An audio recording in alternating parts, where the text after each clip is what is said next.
Muy buenos días a todos. Muchas gracias por su interés en esta sesión tan importante que a la gran mayoría de los nutriólogos nos interesa por la labor que ejercemos en su prevención y en su tratamiento.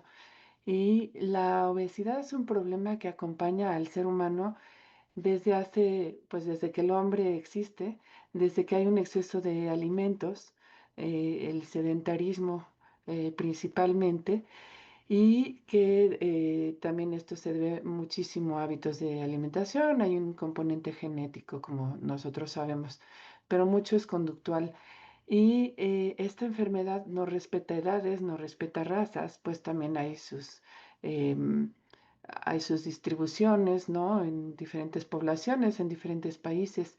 Sin embargo, pues este tema implica que la obesidad puede acompañar al ser humano pues durante toda su vida y que se presenta en todas las etapas de la vida. No puedo pensar en una persona que maneje el tema con mayor maestría que el doctor Juan Carlos López Alvarenga. Es un verdadero honor que nos haya querido aceptarla.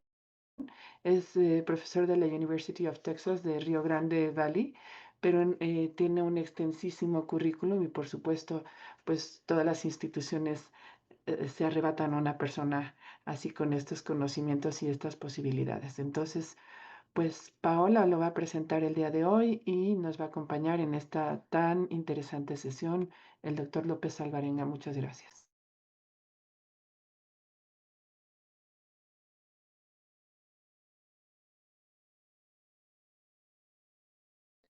El doctor Juan Carlos López Alvarenga es médico por la Universidad Evangélica del Salvador, tiene una maestría y un doctorado en ciencias médicas por la Universidad Nacional Autónoma de México, una especialidad en endocrinología por el Instituto Nacional de Ciencias Médicas y Nutrición Salvador Subirán. Fue director de investigación del Hospital General de México, doctor Eduardo Lisiaga, y actualmente es profesor asociado de la División de Salud Poblacional y Bioestadística en la Universidad de Texas, Río Grande Valle. Le cedo la palabra, doctor.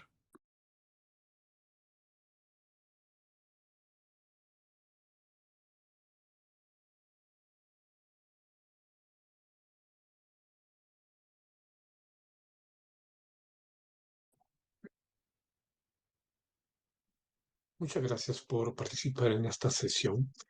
Estoy muy eh, pues alegre en realidad de estar con ustedes y de compartir la experiencia que hemos tenido en la investigación de obesidad.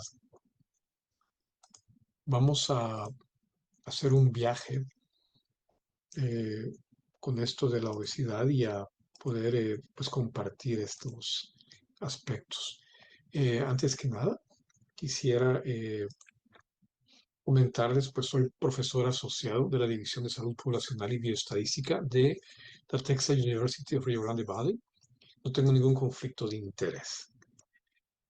Quisiera dedicar esta presentación a dos maestros que tuve cuando estudié endocrinología, el doctor Jorge González Barranco, que fue pionero en el estudio de la obesidad en México, doctor Juan Rull Rodrigo, también muy asertivo en sus comentarios, y también dedicarlo a todos los investigadores que han trabajado todos estos años en esta área de la obesidad. Ahí vemos algunas fotografías, no me caben todas, de toda la gente con la que he interaccionado para estas experiencias, en nutrición, en Tamaulipas, en el Hospital General de México. Pero bueno, a todos ellos se ha dedicado esta conferencia. Cuando hablamos de teleología, nos referimos a un por qué, un para qué. ¿Existe un propósito para la obesidad de una perspectiva biológica, social o existencial? ¿Por qué el cuerpo almacena exceso de grasa? ¿Cuál es la función de la obesidad desde una perspectiva evolutiva e histórica? ¿Y cómo estas funciones se pueden ver alteradas en el ambiente actual? Bueno, de una perspectiva evolutiva, en realidad el tejido adiposo empieza con los peces. Los animales inferiores a los peces, e incluso unicelulares, como por ejemplo eh, las levaduras, ellos pueden tener gotitas de grasa, pero no forman un tejido graso específico. En los peces existen cuerpos primitivos de grasa, se le llama a esto. Están distribuidos en lo que sería el cuerpo de los peces. Estos cuerpos de grasa también en los anfibios se observan, pero más que todo cercanos a las gónadas. Hay una interacción entre el tejido adiposo y la formación de hormonas para el estímulo gonadal.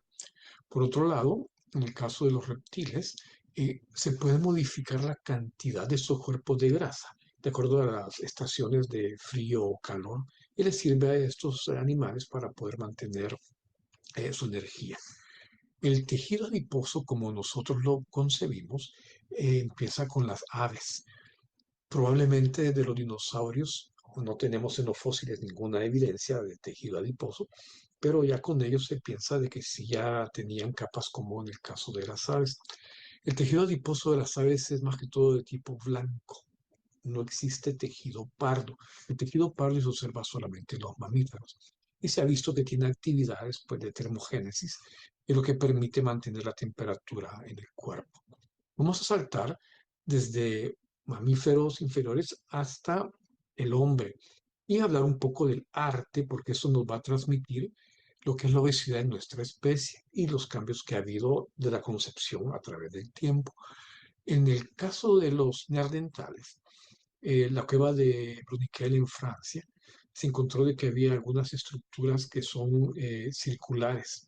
Estamos hablando de hace 175.000 años que se formaron y los neandertales probablemente vivieron ahí y hicieron estas estructuras. También en España se ha encontrado en la cueva de Maltravieso, en Extremadura, hace datado en 66.700 años, lo que son manos, probablemente con soplete, para poder dar estos colores, son manos de neandertales. Para tener una idea de cuándo apareció nuestra especie en Europa, se calcula que fue hace unos 45.000 años probablemente. Entonces estamos hablando que la presencia de neandertales, mucho más antigua, y probablemente esta es la especie humana con la que se crearon las primeras pinturas. Por lo tanto, el arte empieza con ellos, no con nosotros como se pensaba anteriormente. Los neandertales tenían menor estatura que nosotros, pero tenían una capacidad cerebral mayor que la nuestra. Aparte de nosotros, los antiguos hombres de Cro-Magnon, que son Homo sapiens, pero los primeros que hubo tenían una estatura mayor que la nuestra actualmente y un cerebro con una capacidad mayor todavía.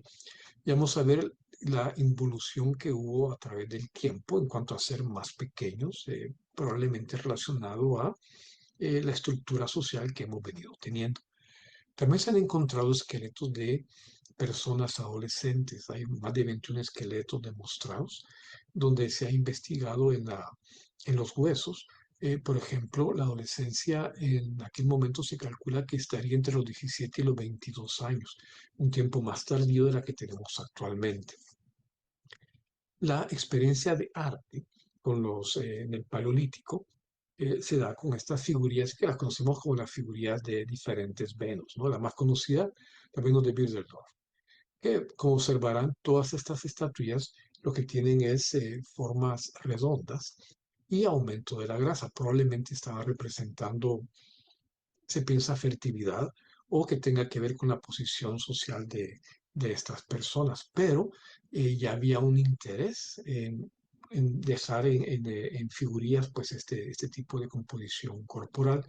Vemos que estas figurillas aparecen, aquí está España, en Francia, en la parte central de Europa y hasta Rusia. Entonces se encuentran más de 200 estatuillas que se han encontrado a través del tiempo.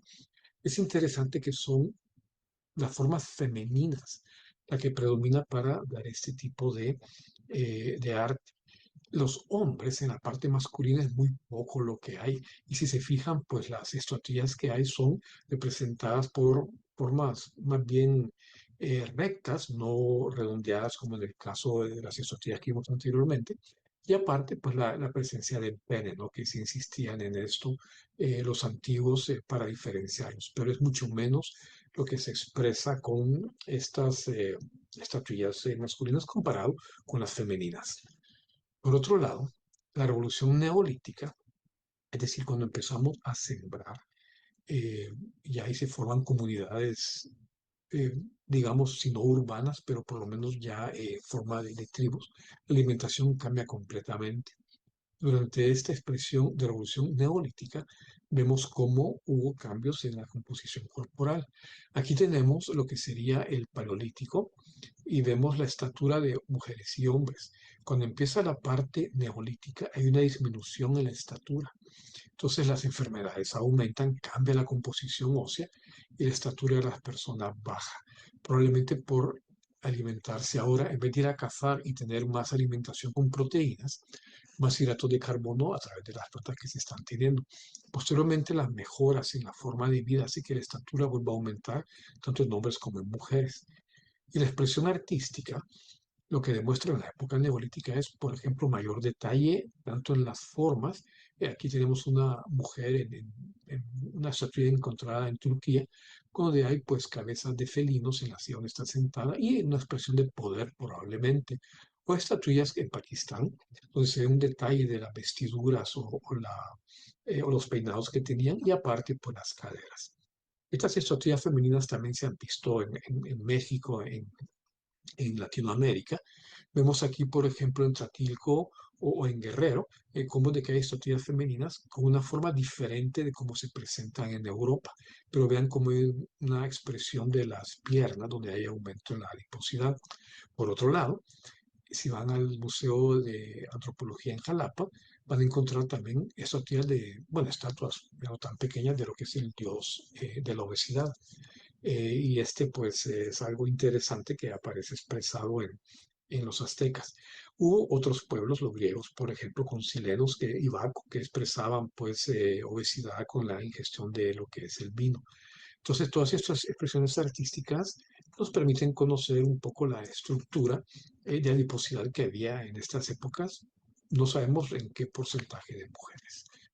Vamos a pasar ahora, ya entendiendo un poco cómo han sido los cambios a través de la evolución, a lo que es en la vida en los últimos 2 siglos, por ejemplo, qué características del tejido adiposo son las que hemos observado, cómo se comunica entre tejidos y la presencia de obesidad y cuál es el tratamiento más adecuado pues, que podríamos tener para ello. Vamos a ver las modificaciones en este tiempo.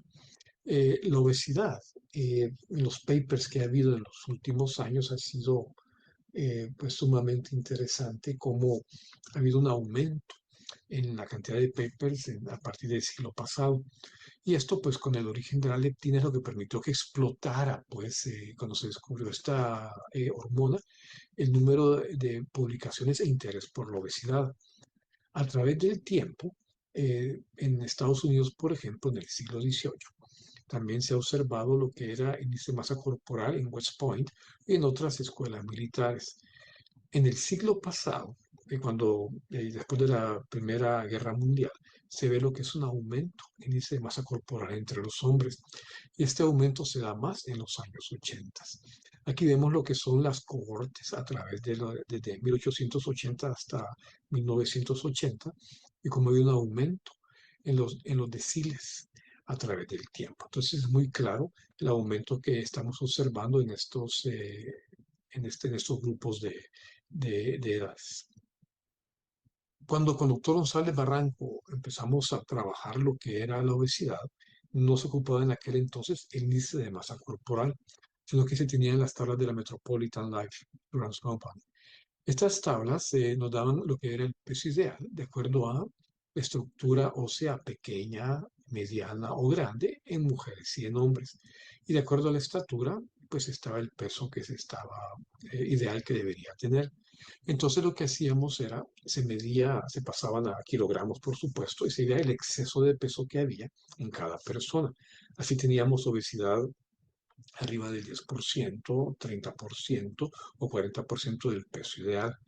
Posteriormente, intentando hacer un mejor diagnóstico, se retoma lo que es la idea de Quetelet en el siglo XVIII, donde era la relación entre la estatura y el peso de la persona. Entonces, Quetelet lo que observó es que cuando entre hombres y mujeres se dividía el peso entre la estatura elevada al cuadrado, íbamos a tener ya una comparación más o menos similar entre lo que sería el peso de hombres y las mujeres. Por eso es que se ocupa la estatura al cuadrado. Con esta medición de lo que se dice masa corporal, se hizo muy famosa esta gráfica que el doctor Bray empezó a distribuir y a darla a conocer en los diferentes congresos, donde se observa que con un índice de masa corporal por debajo de 20, había aumento de la mortalidad. Pero la mortalidad empieza a aparecer también cuando el peso sube. Entonces aquí aparece una relación muy clara entre índice de masa corporal y lo que es la mortalidad con diferentes patologías también. Además, actualmente se conoce que no solamente es índice de masa corporal el que se asocia a mortalidad, también se ha visto la relación de cintura-cadera. Vean cómo a medida que sube la circunferencia de cintura-cadera con esta relación, perdón, vemos cómo va aumentando la mortalidad también. Pero la circunferencia de cintura también se ha visto que hay una relación directa con respecto a mortalidad y el IMC. Entonces vemos aquí cómo aumenta cualquiera de estos dos y la mortalidad va a aparecer. ¿Qué es lo que está ocurriendo? ¿Por qué está pasando esto? Bueno, eh, el tejido adiposo, de ser un órgano que era solamente pasivo para guardar grasa, quedó muy claro ahora de que tiene una actividad, una dinámica impresionante y se forman microambientes en diferentes partes del cuerpo. Entonces, dependiendo dónde está el tejido adiposo, va a tener funciones diferentes. Por ejemplo, respecto a la grasa eh, que está pericárdica, la relación del tejido adiposo con el corazón está transmitiéndose moléculas tanto del corazón, mioquinas, al tejido adiposo y del tejido adiposo, adipoquinas, al corazón. Entonces, este intercambio de información es lo que va a dar cambios parácrinos y cambios sistémicos también. Entonces, de acuerdo a donde está ubicado el tejido adiposo, va a tener una actividad diferente y con cada uno de los órganos. Y esto pues hace de que sea un aspecto complejo, como vamos a ver más adelante. El tejido adiposo, de acuerdo a la forma que se está teniendo, puede tener diferentes funciones. Sabemos actualmente que el tejido adiposo no es un órgano que solamente es para guardar grasa, sino que también se comunica con diferentes partes del organismo. Produce leptina, hiponectina, resistina, interleuquinas, TNF-alfa. Y por otra parte, participa en la regulación del apetito, la saciedad, inflamación y la reproducción. Es conocido que el tejido adiposo, de acuerdo a la forma como está distribuida, por ejemplo, que si tiene forma de pera o forma de manzana, va a tener mayor o menor riesgo cardiovascular. La forma de pera, donde hay más glúteo femoral, se asocia a cardioprotección. En cambio, lo que se conoce como forma de manzana tradicionalmente es la que se asocia con grasa visceral, se asocia con mayor riesgo de enfermedad cardiovascular.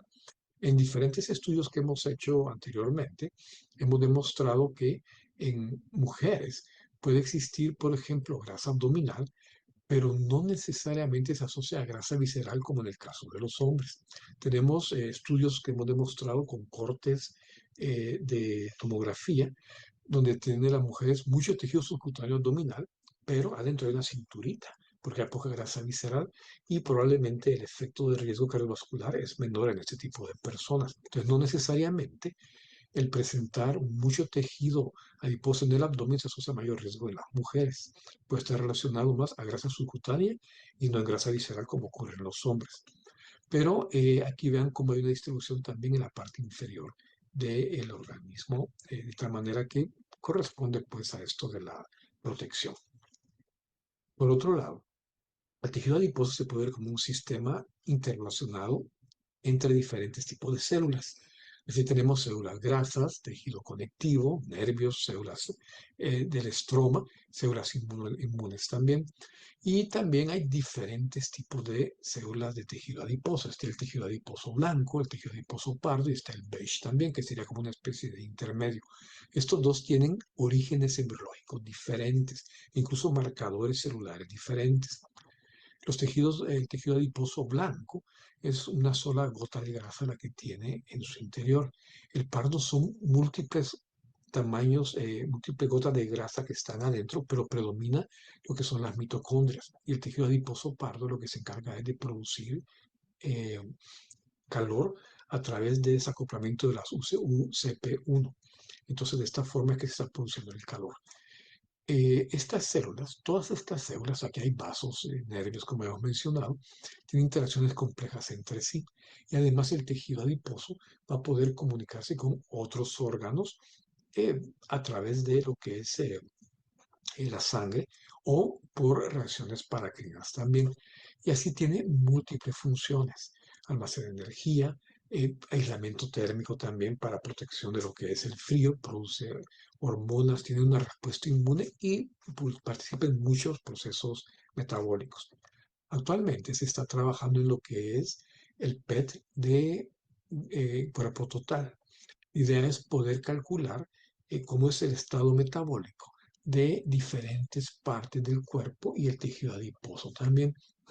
El tejido adiposo pardo es más que todo predominante en lo que son los neonatos, pero también en los adultos queda en las partes supraclaviculares o perirenal, se puede observar también.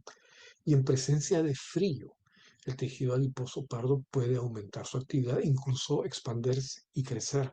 Entonces sí puede ser un tejido modificable. Y hay estudios que hemos hecho en San Antonio, por ejemplo, intentando inducir el tejido adiposo pardo en animales. Y en efecto, pues sí se logra hacer con inducción con genes, por ejemplo, donde aumenta pues el tejido adiposo pardo en animales. La obesidad es un problema complejo donde depende de varios factores. Los factores individuales, donde tenemos el ambiente intrauterino, de acuerdo pues a cómo vamos, nuestra madre, la comunicación con ella, pues va a modificar diferentes aspectos del sistema nervioso central, la inicidad que tenemos, las genes que estamos presentando, la parte de actividad física desde que tenemos individual, los factores de los padres que nos influyen individualmente también, el dormir, la alimentación, todos estos son factores individuales que va a determinar el peso de las personas. Pero también hay factores socioeconómicos, por ejemplo, el empleo de los padres.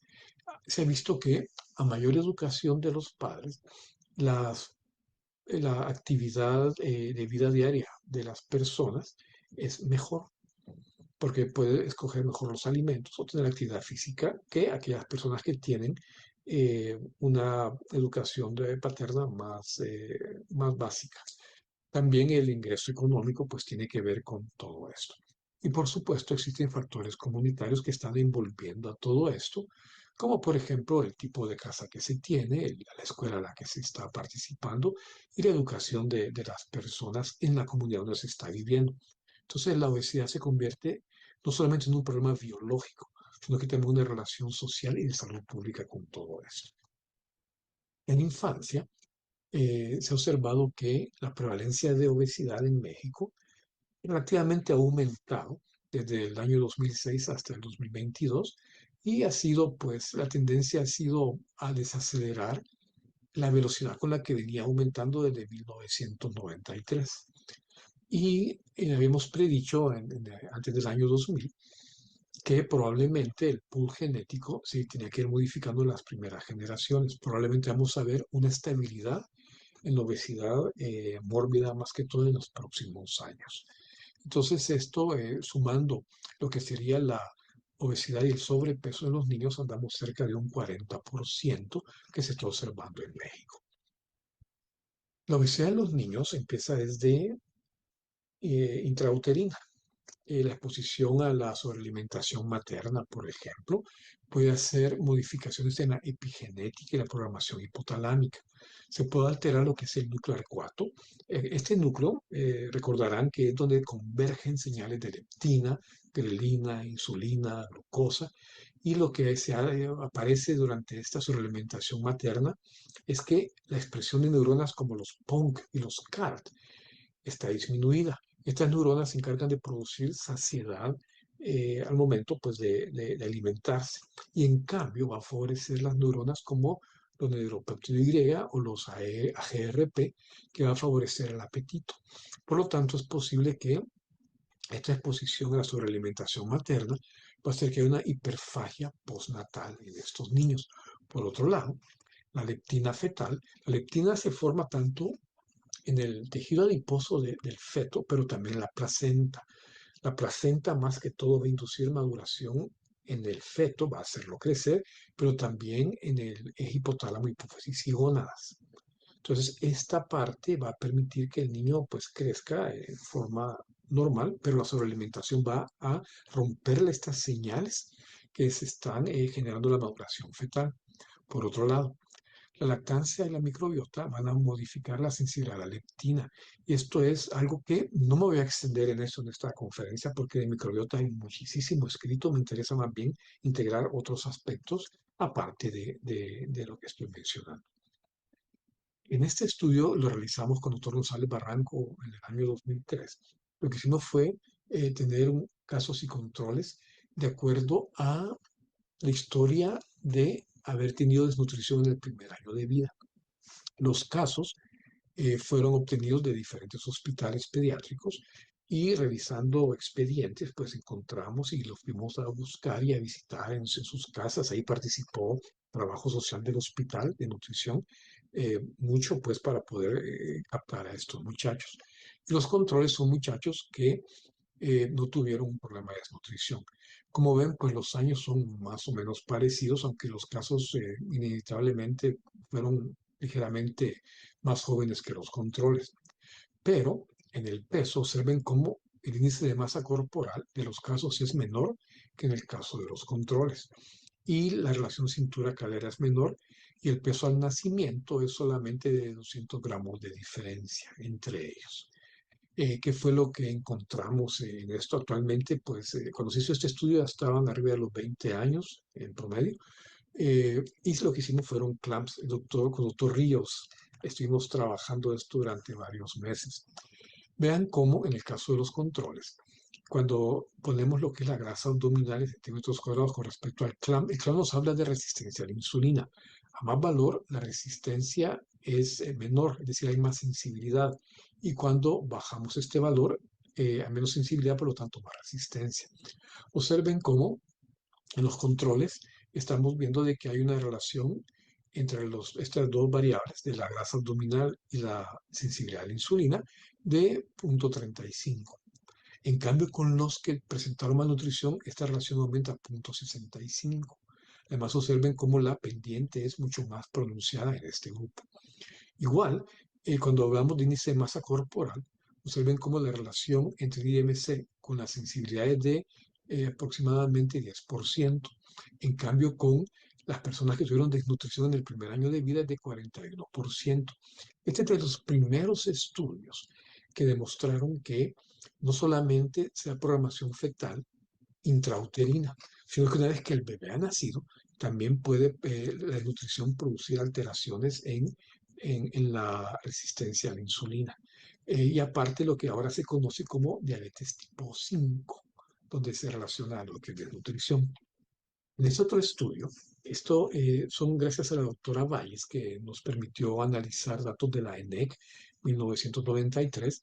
Ellos midieron lo que era la estatura de pie y la estatura sentados. Entonces tenemos estaturas de pie como se va disminuyendo desde la parte norte de México, el centro de México, Distrito Federal, ahora Ciudad de México y el sur de México. Observen cómo la estatura viene bajando a medida que vamos de norte hacia el sur. Cuando medimos la estatura sentado, observamos que es muy similar entre ellos, pero la diferencia entre sentado y de pie sería el largo de las extremidades inferiores. Vean cómo viene disminuyendo. En este caso, la mayoría de las personas que se tomaron son de origen, combinación, pues son mestizos ellos, no se tomaron otros aspectos. Y por otro lado, en los estudios que hemos hecho anteriormente, no hemos encontrado, cuando son mestizos, muchas diferencias genéticas en cuanto a la parte norte con respecto a la parte sur o central. Tiene algunas características diferentes, pero no en cuanto a la estatura. En cuanto a la estatura respecto a los genes. Entonces vemos aquí cómo en la parte sur la estatura tiende a ser menor, pero no por la parte genética, sino por el ambiente en que estas personas están viviendo. Y esto se llama homeorexis. La homeorexis lo que nos demuestra es que el ambiente es severo, hay menos calidad de salud y por lo tanto esto podría estar en relación a mayor resistencia a la insulina más adelante. Se ha visto que la estatura tiene un efecto sobre la mortalidad. Las personas que tienen menor estatura, en otro estudio que hemos realizado también con doctor González Barranco, encontramos que la medición de grasa corporal es diferente que las personas que tienen estaturas en mujeres arriba de 1,50 y hombres arriba de 1,60. Entonces aquí encontramos que la obesidad no se puede diagnosticar adecuadamente en las personas que tienen estaturas bajas. Y se sugirió que se tomara como 25. A partir de ahí, si la persona tiene estatura baja, considerarlo como obesidad. Aparte, es conocido por otros estudios que a mayor estatura el riesgo cardiovascular tiende a ser menor. Nuevamente, probablemente en relación a cómo ha sido la infancia de las personas y eso se asociaría a resistencia a la insulina. En este estudio que hicimos en el Hospital General de México, quisimos comparar lo que era la obesidad en niños, pero también el normopeso, niños con obesidad, adultos con normopeso y adultos con obesidad. Y medimos lo que era el engrosamiento de la carótida íntima media, de la íntima media de él. Y los niños sin que no tenían obesidad, los niños delgados, son los que tienen el menor engrosamiento de la carótida. A medida que el niño sube de peso, este engrosamiento aumenta, incluso es mayor que en los adultos. Llega a ser casi del mismo grosor que en los adultos obesos. Entonces aquí estamos viendo cómo en ellos se da una ecuación de tercer grado, una ecuación catastrófica y que no estamos seguros hasta dónde va a ser reversible este engrosamiento que estamos observando con estos niños. Debido a todo esto es que hemos empezado lo que son programas de educación en alimentarse más verdura, mayor cantidad de frutas en niños de kindergarten y sus familias en lo que es el Río Grande Valley en Estados Unidos. Entonces hemos intentado dar un currículum que va para los profesores, para los alumnos y van llevando un currículum durante 3 años. Y son 1.472 niños los que han participado haciendo ejercicio y llevando pues este tipo de cosas. Este es Ramiro. Ramiro es un niño que tiene su capita, puede volar y llega donde los niños y lo que hace es le ayuda a la señora páncreas y a la señora insulina a barrer azúcar que está lloviendo en el país de ellas. Entonces, si los niños comen más azúcar, más verduras y más frutas, deja de llover azúcar en ese país. Entonces, de esta manera los niños, junto con Ramiro, participan a disminuir esa lluvia de azúcar en esos lugares y permite pues que ellos aumenten la ingestión de verduras y frutas. Esto lo hemos venido trabajando durante los últimos años junto con estudiantes de la UTRGV y con profesores también.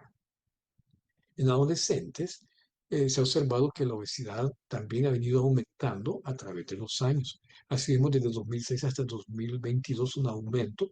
Igualmente tenemos casi un 40% de muchachos adolescentes que tienen obesidad y sobrepeso. En la adolescencia, la leptina va a determinar, va a estimular la maduración sexual a través de la quispeptina, que a su vez va a estimular la GnRH. Hemos observado, y estos estudios los hemos realizado también y los tenemos publicados, donde fuimos pioneros en determinar la obesidad a alteraciones menstruales en mujeres. Y se ha visto que la obesidad pues tiene menarquia precoz y disfunción ovulatoria y puede llevar a varios poliquísticos también. Y en hombres con disminución de testosterona, disfunción eréctil y hipogonadismo funcional. Esto pues muy claro pues por los cambios que ocurren a través de la aromatización de andrógenos a estrógenos que se observa pues en ambos sexos, por lo que se aumentan los niveles circulantes de estradiol. La resistencia a la insulina y el hiperinsulinismo baja la globulina que transporta hormonas sexuales. Por lo tanto, hay una liberación de los andrógenos.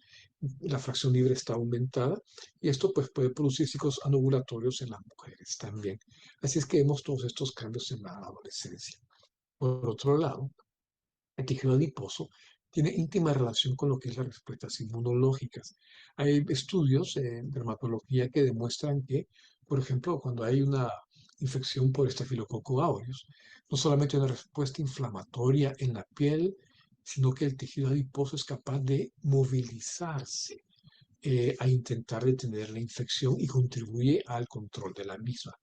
El tejido adiposo, como un sistema inmunológico, también tiene que ver mucho en la adolescencia. Este estudio también lo terminamos durante el COVID. Aquí vemos la respuesta de anticuerpos ante la vacunación de COVID. Entonces aquí tenemos en las mujeres como hay una respuesta que en cierta manera es plana a pesar que hay aumento del porcentaje de grasa en ellas. Pero en los hombres la respuesta inmunológica es diferente. A medida que va aumentando esta grasa porcentual, vamos viendo cómo la respuesta inmunológica va disminuyendo. Por lo tanto, la vacunación en hombres con obesidad tiende a tener menos respuesta inmunológica. El tejido adiposo tiene dos tipos de expansión. Uno, que es aumenta el número de células. Y esto pues tiene que ver también con la vascularización. Cuando hay una respuesta de vascularización al crecimiento del tejido adiposo, se produce un aumento de lo que son los macrófagos tipo 2. Y esto se habla de que son macrófagos que mantienen un buen nivel de respuesta inmunológica, hay buena vascularización y hay una respuesta saludable, hay una buena comunicación del tejido adiposo con el resto de órganos del organismo. Pero cuando existe una falta de vascularización, y esto va a depender también del aspecto genético que tenga la persona, entonces vamos a ver que aumenta el tejido adiposo, pero va a estar en presencia de hipoxia.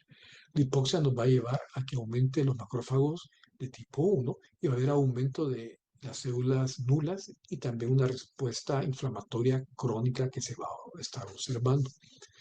Por otro lado, existe la expansión por aumento del tamaño del tejido adiposo. Entonces, si el tejido adiposo aumenta de tamaño y no hay respuesta vascular suficiente, esto va a inducir la respuesta inflamatoria también. Entonces parece ser que el fenómeno va primero expansión con número de células hasta cierto límite y después aumenta de tamaño y se produce la inflamación. Todo esto nos va a llevar a que la sensibilidad a la insulina venga disminuyendo en presencia de este tipo de tejido adiposo en blanco. Va a haber una respuesta en el inflamatoria pues crónica se llama de bajo grado. ¿Qué pasa en la adultez y en la senectud? Bueno, en la adultez vamos a ver que la obesidad, a medida que va apareciendo, altera los circuitos hipotálmicos de hambre y saciedad, sea una disrupción en el tejido adiposo y la saciedad que estamos teniendo. También se ven afectados a recompensa alimentaria, donde la persona va a sentir satisfacción y va a buscar mantener este peso y va a ser muy difícil de cortar este círculo que se está dando. Se ha pensado que el estrés crónico puede aumentar la actividad del eje hipotálamo y hipófisis adrenales con cortisol elevado. Y por otro lado, también en los adultos, así como en la adolescencia, puede darse varios poliquísticos, infertilidad y el hipogonadismo masculino. Cuando en la etapa adulta el tejido adiposo se comunica con otros tejidos, lo hace con muchos de ellos: hígado, corazón, músculo esquelético, miones, sistema inmunológico, vascular, páncreas, cerebro. Todo esto se coordina y permite tener señales que son saludables y que responde ante el ejercicio, responde ante la alimentación y de esta manera pues se mantiene una homeostasis adecuada. Sin embargo, cuando aumenta el peso en la etapa adulta, tenemos otro estudio donde hemos demostrado que las personas que han sido obesas desde chicos y después llegan a la etapa adulta siendo obesos, su respuesta inmune es diferente que si fue delgado en la etapa de la adolescencia y después en la etapa adulta subió de peso. Estos últimos tienen una respuesta inflamatoria mayor todavía que aquellos que han mantenido obesidad desde que eran infantes. El doctor González Barranco decía que somos la raza de bronce para los de Octavio Paz, precisamente porque de alguna manera la obesidad cuando se tiene desde chico, si bien no es saludable, es menos dañina que si se aumentó de peso en la etapa adulta. Entonces, cuando aumenta de peso hay un aumento de lipoquinas y se da alteraciones a nivel muscular y esto a su vez va a aumentar resistencia a la insulina. Y esto nos va a llevar otra vez a aumento de la secreción de insulina, más hambre y así ir ganando peso. Hay una relación entre músculo y tejido adiposo. Cuando hay actividad física y se da una comunicación adecuada, esto a través de la iricina, por ejemplo. Entonces va a permitir de que haya un tejido adiposo saludable también. Pero en presencia de obesidad, esto se va a ver alterado y se va a ver infiltración de tejido adiposo a nivel muscular, lo que va a aumentar la resistencia a la insulina. ¿Cómo era que se daba esta comunicación entre el tejido adiposo y el músculo? Durante mucho tiempo no quedó muy claro cómo es que se estaba dando esta relación, pero hoy queda más que claro. Existen exosomas donde el tejido adiposo tira vesículas que van en la sangre, pueden llegar al corazón, pueden llegar al músculo, y de esta manera como se va comunicando con los diferentes órganos a través de estas vesículas que se están teniendo. Y a la vez el corazón y el músculo pueden producir estas vesículas que llegan a lo que es el tejido adiposo. ¿Y qué es lo que hay en las vesículas? Están llevando mirnas, lo que se refiere a microRNA que ya está muy bien caracterizado cuáles pueden ser favorables o no para comunicarse entre ellos. Por otro lado, la obesidad también se asocia a lo que es el cáncer. La obesidad es atribuible a cáncer, el 24% es la atribución que tiene, más que todo con cáncer colorectal en hombres, y 55% se atribuye a la obesidad para el cáncer endometrial en mujeres, y también en lo que es el cáncer de mama posmenopáusico. La leptina tiene mucho que ver con las respuestas intracelulares de inflamación que van a inducir angiogénesis, tumorogénesis y metástasis. De esta manera tenemos que hay una relación también entre el tejido adiposo en el microambiente con respecto al tumor. El tejido adiposo cuando está en inflamación, vemos que activa lo que son los NF-kappa beta. Esta activación va a inducir la interleucina 6, que junto con la leptina van a producir lo que son factores de crecimiento también, que pueden llevar a metástasis y a permitir favorablemente que el tumor pueda crecer, que tenga angiogénesis y de esa manera pues hacer que el tumor pueda desarrollarse en una forma favorable para el tumor. Entonces, así es como se piensa que está trabajando el tejido adiposo con respecto a los tumores. En el envejecimiento vienen otro tipo de relaciones también. Por ejemplo, la obesidad en tercera edad se puede asociar a sarcopenia. Cuando disminuye la hormona de crecimiento, la sarcopenia puede verse, aumenta, aparece. Esto se asocia también a disfunciones hormonales, a riesgos funcionales, incluso para caminar. La menopausia hace cambios drásticos en la relación de estrógenos, andropausia también con respecto al efecto de testosterona. Se pierde sensibilidad a la leptina y la insulina y vemos también muchos cambios metabólicos en los ancianos. Y la obesidad sarcopénica aumenta el riesgo de caídas y lo que se llama fragilidad. ¿Y que la fragilidad? Pues es lo que hace que haya más mortalidad a estas edades.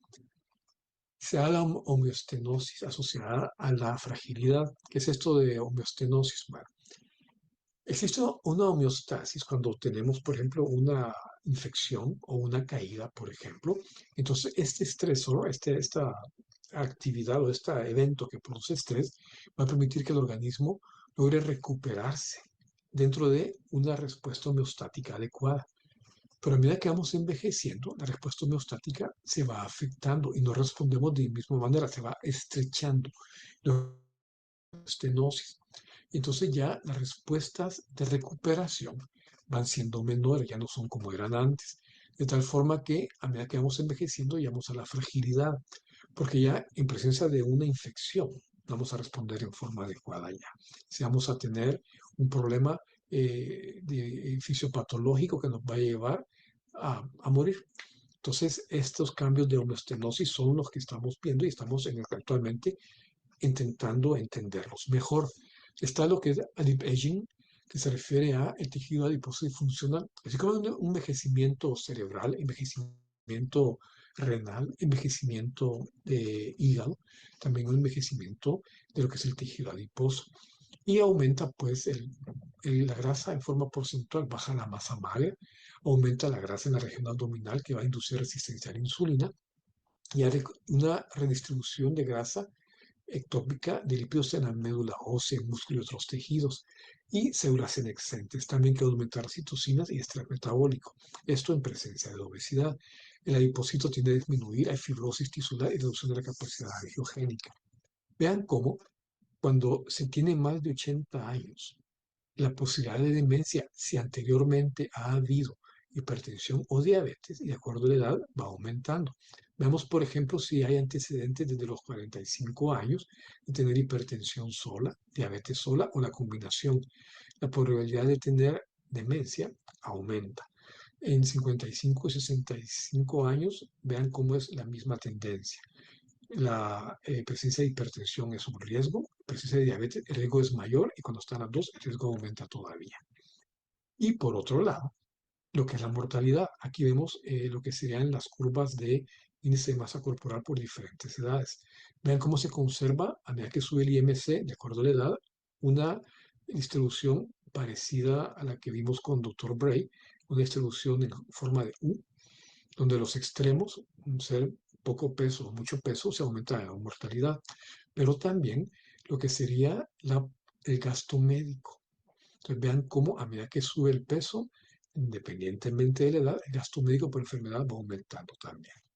Así pues llegamos a una edad en la que hay diferentes fenotipos de de la edad, de la ancianidad. Cada uno vamos a envejecer de manera diferente, algunos con mayor alteraciones mecánicas, otros con alteraciones metabólicas, pero todo esto otra vez es disrupción de la comunicación entre todas las órganos que tenemos. Recientemente salieron las clínicas prácticas para manejo de la obesidad por parte de la Sociedad de Endocrinología. Lo pueden bajar del internet y aquí hay en detalle tratamientos y recomendaciones para el manejo de los pacientes con obesidad. Quisiera terminar con algunos conceptos del tratamiento. Eh, por ejemplo, en el caso de la restricción calórica. Todos sabemos de que hay varios estudios que demuestran que restricción calórica va a llevar a aumento de la vida y disminución del envejecimiento. Algunos tratamientos como la metformina, por ejemplo, o la aspirina, pueden llevar a lo que es una restricción calórica mimetizada por los fármacos. Entonces vemos pues que hay todo un abanico de respuestas celulares que van a proteger respecto al envejecimiento. Se está trabajando actualmente con estudios en adolescentes, con el tirzepatide.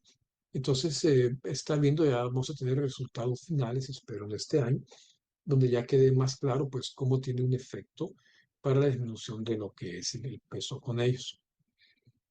Menciono nada más el tirzepatide, pero hay varios estudios que se están llevando a cabo, donde hay varios medicamentos, unos ya viejos, pues como el Orlistat, o otros relativamente nuevos como el Liraglutide, como el fenotopiramato o semaglutide, por ejemplo, en adolescentes. En niños se sigue manteniendo la idea de dar poco tratamiento farmacológico, pero más actividad de ejercicio con ellos y el plan de alimentación. Pero en los adolescentes vemos cómo estos medicamentos pues, son recomendados y pues, han funcionado para controlar parte de la obesidad.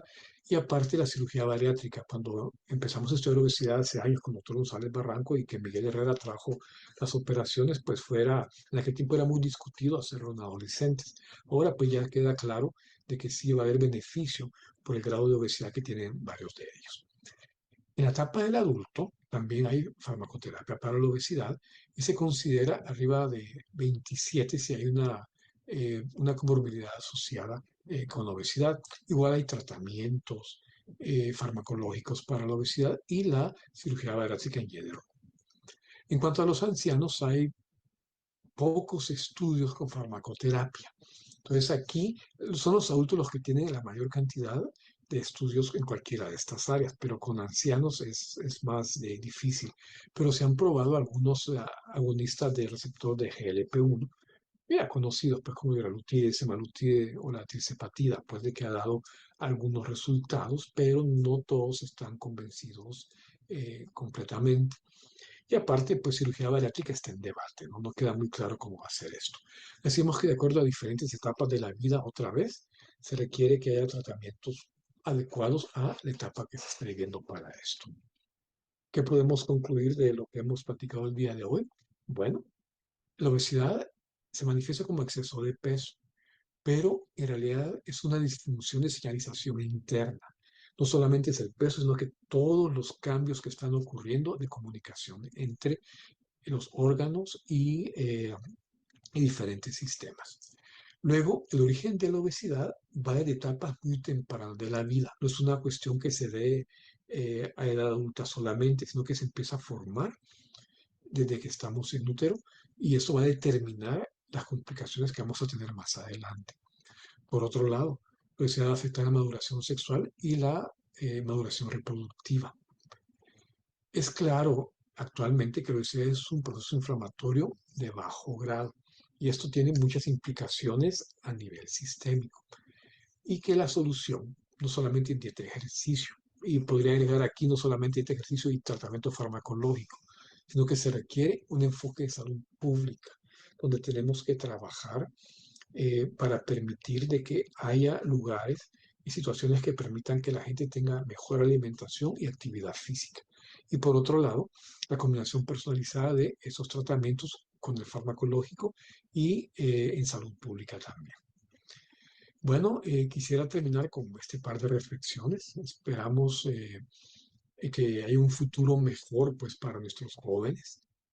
Y pienso, no podemos culpar al pueblo, al cuerpo, por adaptarse a un entorno que hemos diseñado para enfermarlo. Estos niños no quisieron este entorno lo hemos permitido nosotros a través de la industria, a través de la poca actividad física y la forma como vamos creciendo en la ciudad. Esa es una primera reflexión que quisiera compartir con ustedes. Y por otro lado, la obesidad no es un resultado de decisiones equivocadas, sino que hay señales biológicas que se han dejado de escuchar entre sí. Entonces, aquí tenemos que retomar esto de las señales, tenemos que ver qué tratamientos van a permitir que la señal se recupere. El ejercicio es una de ellas, el tratamiento farmacológico, la disminución de algunos alimentos. Entonces, tenemos que enfocarnos a que se comuniquen nuevamente diferentes órganos en el cuerpo. Pues agradezco su atención y pues muchas gracias por haber estado presente.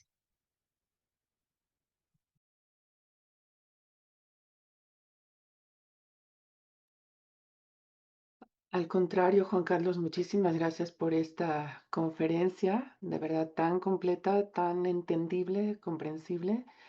Hay pues felicitaciones aquí en el chat, hay algunas preguntas, por supuesto.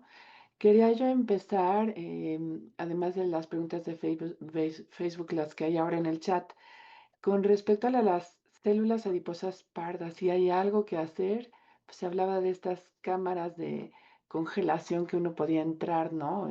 Para aumentar el tejido adiposo, y si esto realmente es una solución, si hay algunos fármacos que inducen mayor cantidad de estas células. Ok. Hola, doctora Vilke. Muchas gracias por la invitación nuevamente y gracias a todos por que hemos compartido este tiempo. Sí, desde que de la obesidad empezamos a estudiar esto. De hecho, al principio yo no quería estudiar mucho de obesidad, pero todo Sales Barranco fue induciendo a que lo hiciéramos de una forma muy científica. Y una de las cosas que vimos fue que el problema individual se puede tratar de diferentes maneras. Por supuesto, hay formas éticas y no éticas de manejar. En aquel tiempo se da mucho la charlatanería, que no ha disminuido, por cierto, en todo este tiempo, continúa en diferentes clínicas. Y, y bueno, la parte individual es difícil porque tenemos un termostato hipotalámico, metiendo cualquier tratamiento que en general, ¿no? Ese alipostato nos va a llevar a que yo tenga 100 kilos, otra persona 130, otra persona 150. Si en ese momento empezamos a bajar de peso y llegamos, por ejemplo, a bajar 5 kilogramos, así como cuando hay un termostato en la sala donde la temperatura baja, el termostato inmediatamente ajusta para tener más aire frío o menos aire frío para mantener la temperatura a la que estaba definido. Igual pasa con nuestro alipostato. Entonces la persona va a tender, en ese momento que bajó de peso, a tener una serie de cambios hormonales que lo van a llevar a recuperar el peso que perdió. Por eso es tan difícil mantener el peso, porque hay un, toda una colección de hormonas que van a hacer que el hipotálamo recupere ese peso inmediatamente y a dar más hambre, menos actividad física, etcétera. Entonces se convierte en un problema. Por eso es tan difícil poder conservar el peso una vez que se bajó. Eh, respecto a irse a cámaras frías, etcétera, todas estas van a ser tratamientos que la mayoría de gente van a ser temporales. Queremos visualizar la obesidad como un problema que debe prevenirse desde mucho antes. Por eso es que nos estamos yendo a lo que es la kindergarten, por ejemplo, y a intentarlo hacer desde infancia, porque vemos que una vez que ya está presente, el tratamiento es difícil, puede dar resultados temporales, es decir, si te damos medicamentos, GLP-1, etcétera, vamos a bajar de peso. Cámaras frías en alguna gente va a funcionar, la mayoría no. Entonces, vamos a ver que la gente va a bajar de peso, pero la posibilidad de que vaya a recuperarlo nuevamente en los próximos 6 meses va a andar casi del 85% aproximadamente. Entonces, es un problema que es difícil de controlar y es donde ya vienen otro tipo de tratamientos más drásticos para esto. Pero las cámaras eh, sí podrían funcionar un porcentaje pequeño de gente, la mayoría no lo hace o lo hace muy temporalmente, pues no nadie puede vivir en un congelador todo el tiempo, ¿no? Pero son cosas que sí están pasando. No sé si con eso. Vámonos a Yakutsk, ¿no? Allí en Siberia, castigados por el régimen, pero bueno. Una pregunta muy interesante ahora. El desarrollo de los medicamentos GLP y GIP son un gran avance. En Estados Unidos se están haciendo hasta clínicas estéticas y muy probable en México en un futuro suceda. ¿Qué tipo de riesgo hay y que se deben considerar si se realiza esta práctica sin supervisión médica adecuada? ¿Considera que es importante el acompañamiento psicoterapéutico durante el tratamiento con estos fármacos? Saludos desde San Antonio, Texas. Y que tiene muchas complicaciones la semaglutida, ¿no? Si nos puedes hablar un poco de ellas. Sí, cómo no. La pregunta es muy interesante, gracias por preguntar esto. Si el manejo de diferentes fármacos que han salido se utilizaron para diabetes primariamente, pues para controlar el problema de la glucosa con los pacientes. Son caros y aparte no están disponibles fácilmente. Si empezamos a utilizarlo en forma inadecuada, de una perspectiva social, vamos a disminuir la accesibilidad de las personas que sí lo necesitan, este tipo de fármacos. Segundo, una perspectiva ética, sí se están desarrollando clínicas donde a gente que no tiene problema de obesidad, sino que solamente por estética, se le está dando este tipo de medicamentos, lo cual tampoco es éticamente adecuado porque se está engañando a la persona de que va con esto a modelar el cuerpo, cosa que no va a ocurrir. En cuanto a aspectos adversos con ello, así como todos los medicamentos también tiene eventos adversos. Tenemos de que personas que tengan insuficiencia renal o insuficiencia hepática pueden presentar alteraciones con el tipo de medicamentos que no han sido previamente evaluados por un médico. Y también podemos tener también casos de familias que pueden tener algunos tipos de cáncer tiroideos que puede esto estimular la presencia o aumento de ese tipo de problemas. Definitivamente la supervisión médica sí es requerida con ese tipo de medicamentos. Y la parte psicológica, como bien lo mencionan, es algo que es deseable ser acompañado, pues, donde se haya un soporte psicológico en diferentes perspectivas. Hace años con Vero Velázquez, que fue nuestra primera psicóloga, pues, en el instituto para tratar estos problemas, en aquel tiempo no había nada muy claro de psicología con esto. Lo que sí hemos visto es que sí se requiere que los pacientes, más que todo cuando tienen disminuciones de peso, puedan ser tratados y ayudados por un psicólogo. Sí contribuye el psicólogo a que se evite lo que se llama el sabotaje de la familia. Aquello que va bajando de peso y ¿por qué no te comes un pastelito? No va a pasar nada. Y empieza la misma familia a sabotear al paciente. Y entonces hay situaciones en las que sí se requiere soporte psicológico para la familia, para la misma persona y además lo que es el bullying en los niños. Aquí hemos trabajado mucho también porque a los niños se les ofende mucho en este sentido. Entonces, sí, la parte psicológica junto con la parte médica debería ser una combinación que debe evaluarse con cada paciente. Algunos tal vez no lo requerirán, pero muchos de ellos sí, definitivamente. Entonces, para concluir, sí se recomienda que haya un manejo médico, no dejar libre este tipo de medicamentos que se ocupe como algo estético, porque no lo es. No es para estética que están hechos ellos y pueden traer complicaciones. Claro, y luego también hablar de la pérdida de masa muscular, que es muy difícil de recuperar. la obstrucción intestinal que puede llevar a pacientes allí, al hospital. Bueno, sí hay, Pancreatitis. ajá, pancreatitis, algunas complicaciones psiquiátricas también que pueden relacionarse. Bueno, pues sí, hay muchos, muchos efectos.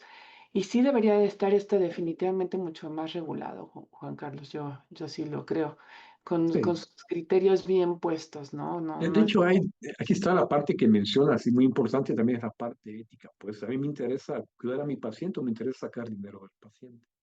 Desgraciadamente se da esta situación. claro. Claro. Bueno, hay muchas, muchas felicitaciones en el chat, como era lógico pensarlo. Hay un abordaje del Gracias. problema, sobre todo de la evolución con los años de la obesidad. Es muy comparable con el manejo de otras enfermedades crónico-degenerativas que dependiendo del tiempo de evolución, pues se buscarán estas variables. También hablan, se le ha dado seguimiento al engrosamiento de las carótidas. Es un daño reversible al 100% cuando se baja de peso y composición corporal o queda algún tipo de daño permanente en las carótidas. Y no solamente en las carótidas, sino que en diferentes partes. Es lo que se llama memoria metabólica también.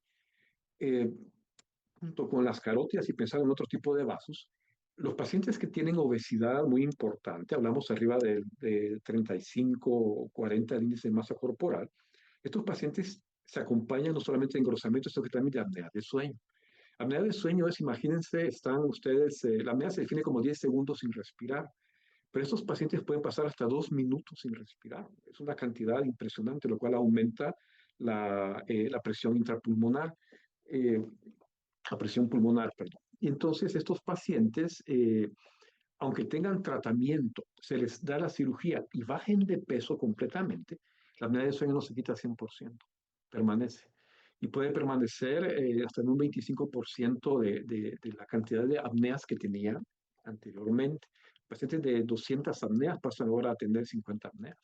O sea, es bastante todavía, pero no hay una recuperación completa. Con las carótidas y con la respuesta de los vasos, lo que hicimos fue una gráfica para ver qué tipo de función matemática tenía. Las funciones matemáticas de tercer grado se le llama funciones catastróficas, porque es un momento en que ya se da a un punto en que la reversión va a ser muy difícil o no va a ocurrir. Entonces, si en estos niños que tienen obesidad en etapas tempranas, el hecho de bajarlos de peso va a mejorar varios de sus aspectos, pero no van a ser todos tampoco. Entonces, la idea es nuevamente prevenir y evitar que pueda darse el aumento de peso en ellos desde etapas más tempranas para evitar ese tipo de situaciones. Claro, claro, claro. Juan Carlos, ¿cuánto dura esta hiperfagia postnatal? Sí es importante todo esto de que se hablaba, ¿no? De la obesidad generada, ¿no? Desde el embarazo, pero pues ya preocupa también esto de la hiperfagia postnatal, y es un chiquito que alimentado a pecho tal vez no llega a desarrollarla bien y en cambio si toma biberón sí, es algo, un aspecto recientemente descrito. Sí, de hecho, son cosas, digamos, situaciones complejas de las cuales no se puede dar solamente un solo término de orientación. Por ejemplo, en el caso de una madre que tiene obesidad y está con hiperfagia, la madre va a inducir cambios hipotalámicos en el bebé, que después cuando nazca va a tender a consumir alimentos en mayor cantidad. Si la leche materna, en este caso específico, pueda contribuir, es algo que está por verse, pues ojalá que sí, pero que yo sepa, no hay estudios definitivos todavía. Sí, la leche materna tiene muchos efectos positivos en cambios en la microbiota, por ejemplo. Es muy claro que el uso de biberón y el uso de leche materna cambia la microbiota en el organismo. Y la microbiota también tiene varios efectos respecto a lo que es la inflamación crónica de las personas. No podría decir con certeza qué porcentaje podría mejorar en estos niños que podrían tener esos cambios hipotalámicos, porque falta mucho más que explorar, pues es una cosa relativamente nueva. Eh, y lo que puedo decirles es, por el momento, mejor evitar y vamos a ver qué nos da el futuro, pues para tener una certeza de qué es lo que se puede hacer para mejorar.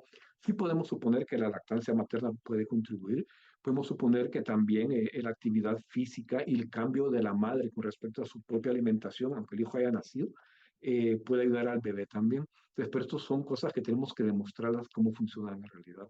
Y es lo que esperamos hacer en el futuro. Bueno, esta es una pregunta que podría ser importante para población en general sobre los coadyuvantes naturales a tratamientos farmacológicos.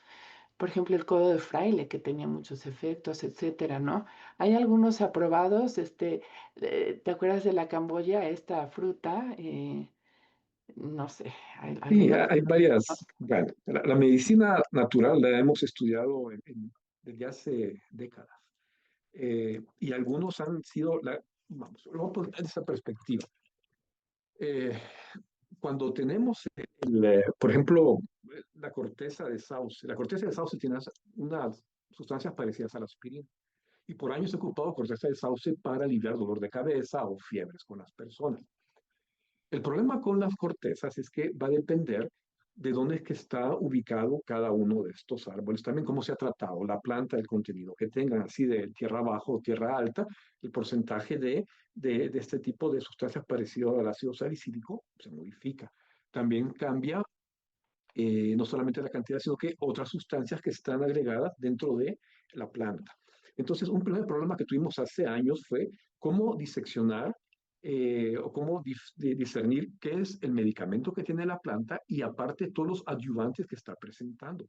Porque algunos mercaptanos, por ejemplo, que tienen las plantas pueden producir anemia en las personas. Entonces, diferenciar estas cosas no ha sido fácil cuando se toma la planta como tal. Por eso es que en los últimos años ha habido como que más extractos.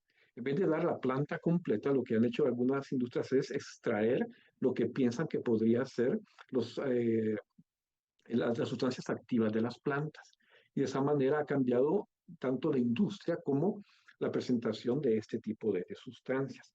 Hemos trabajado con algunas de ellas para resistencia a la insulina, por ejemplo, y se han encontrado de que hay efectos positivos. Muchos de ellos son antiinflamatorios que, también, y antioxidantes que disminuyen pues, estos efectos.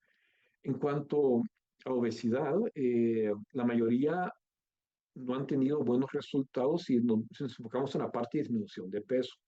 Y quisiera mencionar, ya que estás con esta parte interesante, yo tuve que tener un paciente que no me baja ni 1 kilo de peso, pero se está haciendo ejercicio. Las respuestas metabólicas, resistencia a la insulina, va a mejorar aunque el peso no se haya modificado. Si tengo un paciente que hace un plan de alimentación y hace dieta exclusivamente y baja de peso, este paciente también puede presentar mejora metabólica, pero no va a ser tanto como si tiene la combinación de las dos, la plan de alimentación más la actividad física. Estos pacientes son los que les va mejor con la disminución de peso y con las respuestas metabólicas. Dar solo plantas o solamente extractos sin pensar lo que se está consumiendo o la actividad física es prácticamente casi como no estuviéramos haciendo nada. Entonces, sí se requiere que esto sea combinado. Tenemos varios estudios donde demostramos que solamente una de estas cosas, dar un extracto por sí solo, no va a tener el efecto deseado si no se combina con actividad física y el ejercicio. Pues no todos los extractos son buenos, la mayoría no funcionan bien y pues va a depender hay que revisar la literatura en cada vez que compre uno, revisen la literatura para ver qué es lo que hay estudios serios y cuáles no son serios con esto. Esa es mi sugerencia. Creo que estás en mute. Muchas gracias, Juan Carlos.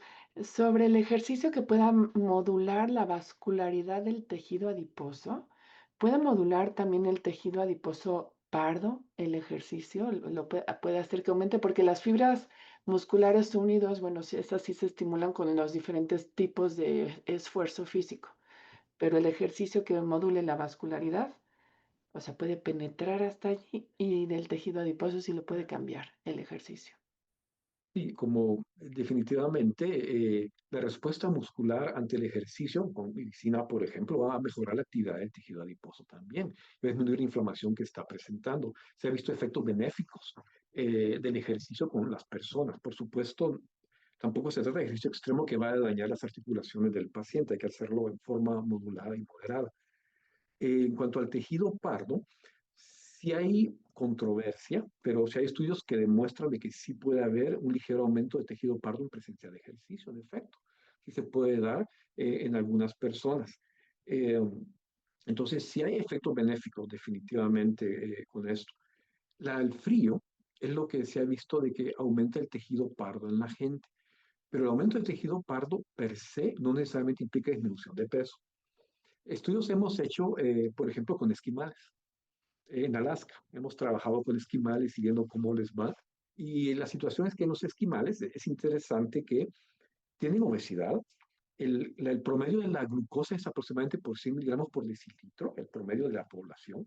Y cuando hacemos curvas de tolerancia, encontramos diabetes en 6% nada más.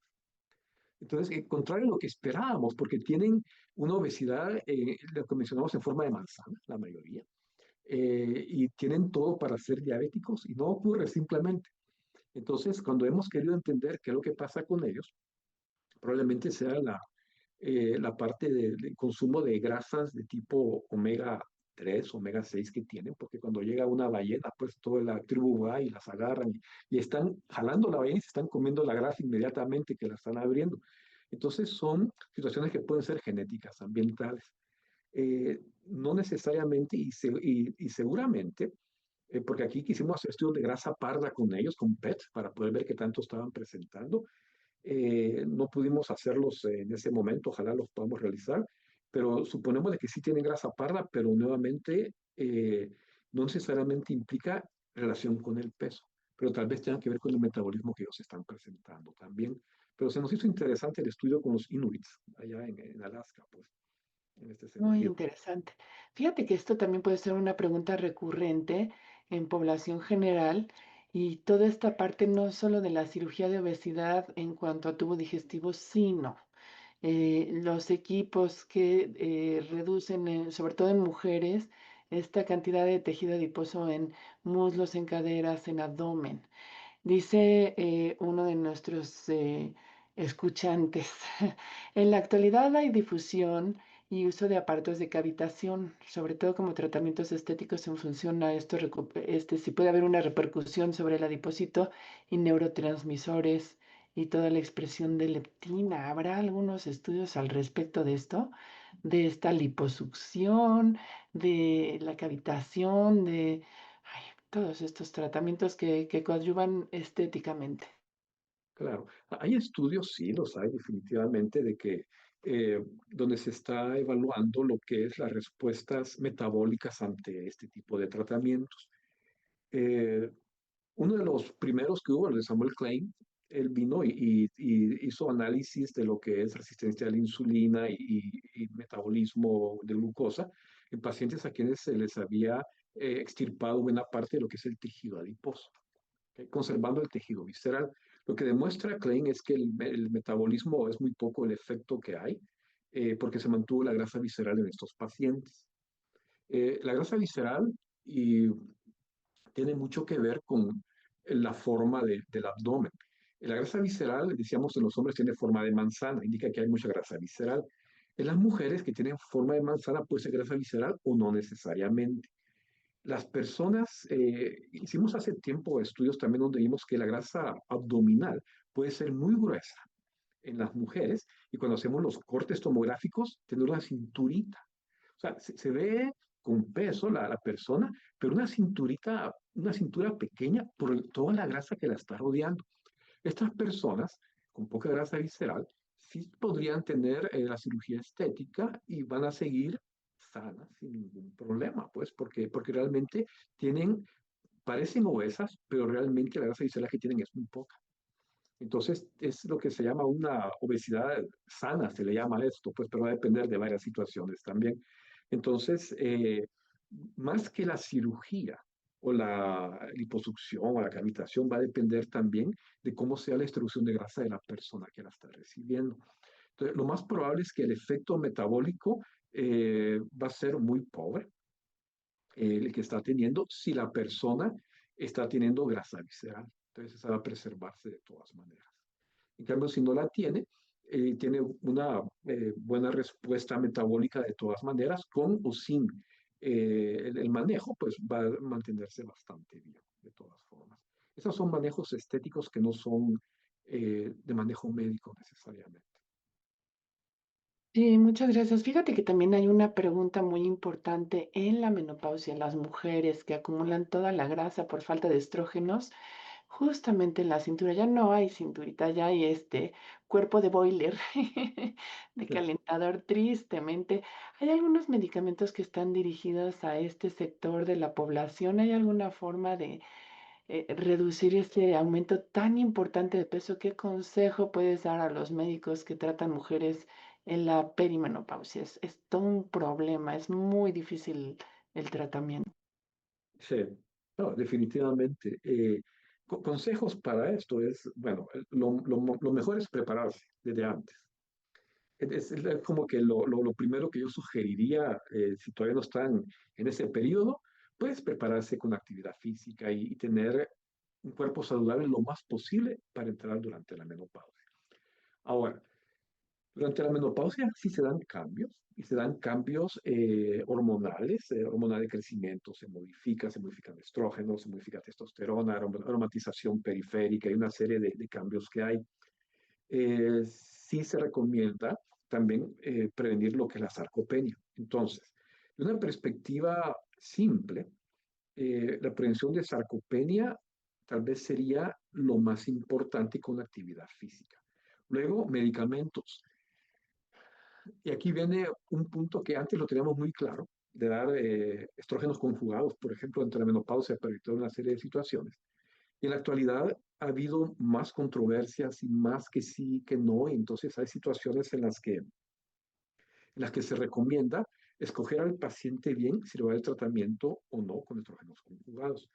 Si la sintomatología, por ejemplo, de tener problemas metabólicos o situaciones como la sensación de calores, etcétera, estos pacientes van a mejorar con este tipo de manejos.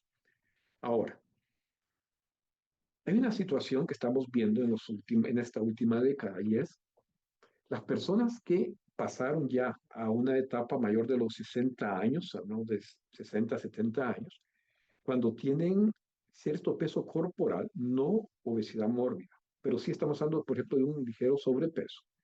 Estas personas tienen cierta protección contra algunas enfermedades. Entonces, incluyendo, por ejemplo, lo que sería, ya pasamos esa etapa, eh, hay protección para demencia, hay protección para cáncer, y esto ha traído ruido, porque hay gente que dice, espérame, aquí tiene que haber algún error de confusión en la forma como se han hecho los estudios. Entonces, pero hay gente que está trayendo estas posibilidades que tal vez la obesidad en exceso, en etapas tempranas, va a producir cambios metabólicos. Pero una vez que la persona eh, sobrevivió, no tuvo el problema metabólico, no tuvo diabetes, no se infartó, no tuvo nada de esto y llegó a una edad mayor, probablemente esta conservación de sobrepeso pues podría ser beneficioso para los próximos años. Entonces, va a depender de cada paciente la respuesta que va a tener. No se puede dar como una sola regla para toda la gente de que todos con hormonas, todos sin hormonas, o sino también como la regla general de ver cada paciente qué síntomas tiene, cómo están sus lípidos, por ejemplo, está teniendo grasa abdominal, de qué tipo es subcutánea o si es visceral. De esta manera tomar decisiones junto con el paciente para ver qué es lo más conveniente. No toda remodelación de tejido adiposo va a ser mala a esa edad. Entonces va a depender de qué antecedentes familiares tengo yo y tomar decisiones personalizadas con su médico o con su geriatra, pues dependiendo con quienes vayan, y poder tomar las decisiones más adecuadas para cada uno. Lo que a veces evito con mis pacientes es tener como una regla para todos, más bien ver cada uno cómo es el que está y de esta manera tomar las decisiones más adecuadas para tener un envejecimiento lo más feliz posible y la mejor calidad de vida también. Claro. Pues sí, se pregunta aquí en el chat de los estrógenos conjugados y pues mujeres que tienen riesgo de cáncer de mama o que tienen lesiones en mama, siempre hay que, antes de usar los estrógenos conjugados hay que hacer pues un ultrasonido mamario, una mastografía, ¿no? Una Para, evaluación para completa. ver si se pueden dar o no y también con los antecedentes familiares, ¿no? Sí, absolutamente. Esto es algo importante. Y habías hablado algo del estreptococo y la adipogénesis. En la piel. Sí. Ajá, en la piel y todo el acné y todo esto, pero ¿cómo pueden influir en la obesidad? También la obesidad no en todos los casos puede producir más acné, pero ¿cuál es la relación que tendría que Eh, bueno, el ejemplo que quise dar no es pensando que el estreptococo produzca obesidad, más bien como mostrar que el tejido adiposo tiene una respuesta inmunológica también. Tejido inmune y tejido adiposo están muy relacionados. Entonces, cuando hay una infección en la piel, con estafilococo, el tejido adiposo se mueve también, así como los macrófagos, los neutrófilos, también los adipocitos se mueven a intentar detener la infección. Entonces tenemos una línea de defensa interesante, pues, donde el tejido adiposo se está movilizando para esto. Esa es la idea de ejemplificar esto. Ahora, ya que mencionaron la parte infecciosa, sí, no sé si recordarán, durante años se buscó también la posibilidad de que otro tipo de virus podría afectar el hipotálamo y de hacer la obesidad una enfermedad infecciosa en realidad de acuerdo a lo que las personas pudieran tener. Esta teoría, a pesar de que ya tiene varias décadas, en un momento se dejó de prestar atención, esta teoría se está retomando otra vez interés para ver si pudieran haber virus que afectaran el hipotálamo, que sí los hay. Entonces, y esto inducir obesidad en algunas personas. Entonces ya veríamos como un factor externo asociado con esto. Otros factores externos son los fitoestrógenos, por ejemplo, o la polución que estamos teniendo en el ambiente, donde algunas sustancias podrían inducir también el aumento de peso en las personas. Por supuesto, esto es muy amplio, a veces demasiado vago, que no permite tener mucha claridad en quiénes sí o en quiénes no podría darse esto. Pero son situaciones que se han descrito y que pues habría que ver en el futuro todavía, a medida que vamos desarrollando las técnicas de detección virales o de sustancias en el cuerpo, cuáles podrían estar en relación con esto, sí o no. Sí, es la obesidad como, bueno, en el título de toda esta conferencia, que es tan importante no solo en los niños, ¿no? Que es difícil de combatir y que esos niños, no sean adultos obesos. Eso es un mensaje importante. Y también toda la parte de la obesidad y la sarcopenia, como tú bien dijiste, las mujeres en general, también los hombres deben prevenir esta obesidad que se puede producir por un sedentarismo en edades avanzadas, porque justamente la sarcopenia puede inducir obesidad, ¿no? Por falta de movilidad, pero a su vez la obesidad y la resistencia a la insulina por causar inflamación pueden producir sarcopenia. Entonces, No, y ahora que mencionas esto de la sarcopenia, también hay un aspecto muy importante y es el uso de anabólicos. Cuando uno está joven, puede ocupar anabólicos para el gym y los anabólicos inducen sarcopenia también, curiosamente. carambas, ¿en serio? Entonces, la verdad, entonces algo muy interesante, porque a veces uno piensa que si me estoy poniendo anabólico voy a terminar así tipo Tarzán, ¿no? Pero al final del día voy teniendo también sarcopenia. ¿Y eso? Entonces, ojo aquí, eso es una situación de que se ha demostrado muy claramente el uso de anabólicos en etapas tempranas. Lo mejor es hacer ejercicio, digamos, en forma natural, las actividades físicas aumentarla y eso nos va a proteger mucho más que estar ocupando anabólicos, por ejemplo. Y en efecto, como bien lo menciona la doctora Milke, tenemos la cuestión de la sarcopenia en etapas adultas. Hemos hecho estudios en México también, donde sarcopenia es algo que está ocurriendo, pero también se ha demostrado que aunque el músculo vaya disminuyendo de volumen, el hecho de hacer ejercicio permite que la fuerza se mantenga. Entonces, no necesariamente el volumen se asocia con la sarcopenia per se, porque las personas que hacen actividad física en etapas de adulto mayor pueden conservar fuerza y de esa manera mantenerse metabólicamente bien. Así que no necesariamente hay que pensar que porque bajó mi volumen muscular a los 80 años, tengo sarcopenia. Más bien se hace el grip para poder evaluar cómo de que está la fuerza en estas personas. Sí, qué interesante, Juan Carlos, que estás tan actualizado, porque sí se hablaba hace algunos años de la demencia asociada a obesidad y ahora parece que es un factor que protege, ¿no? Y también la obesidad es un factor, no, el sobrepeso es un factor que protege un poco contra la osteoporosis, pero pues hay que tomar todo esto con pinzas, Sí, porque pues, si no pero vamos a tomaron las aconsejar que etapas. tengan obesidad. Claro, pero tomaron las etapas como bien lo mencionas. O sea, lo que me encantó de poder participar en esta en esta plática con ustedes es he agarrado toda la vida.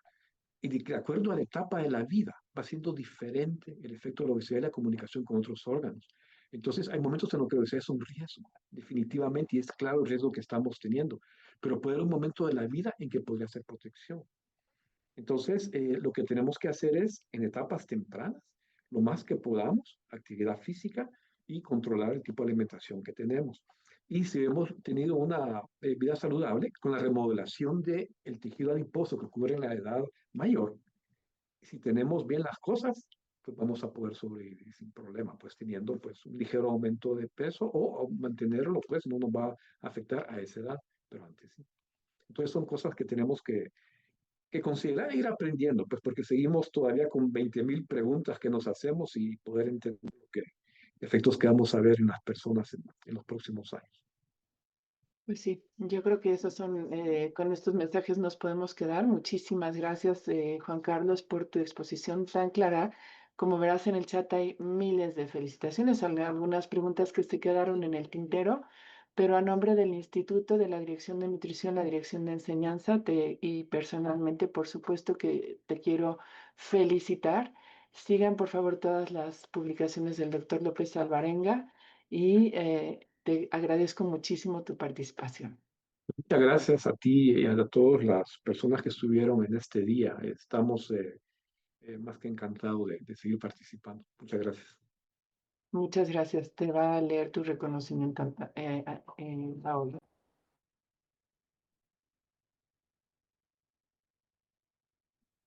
Creo que nos freezing. Las sesiones académicas de nutrición del Instituto Nacional de Ciencias Médicas y Nutrición Salvador Subirán otorga la presente constancia al doctor Juan Carlos López Alvarenga por su brillante participación con el tema obesidad a lo largo de la vida. Esta constancia se la haremos llegar por correo electrónico. Muchas gracias, doctor. Muchas gracias También a todos. queremos agradecer al equipo de producción. Y por último, los queríamos invitar a la siguiente sesión, que es de efectos de la diabetes gestacional sobre la epigenética y microbiota intestinal de la descendencia. La va a dar la doctora Berenice Palacios González el próximo martes 5 de agosto del 2025. Les queremos recordar que esta y todas las sesiones anteriores ya se encuentran disponibles en el canal de YouTube del Instituto en la lista de actualización en nutrición. Muchas gracias.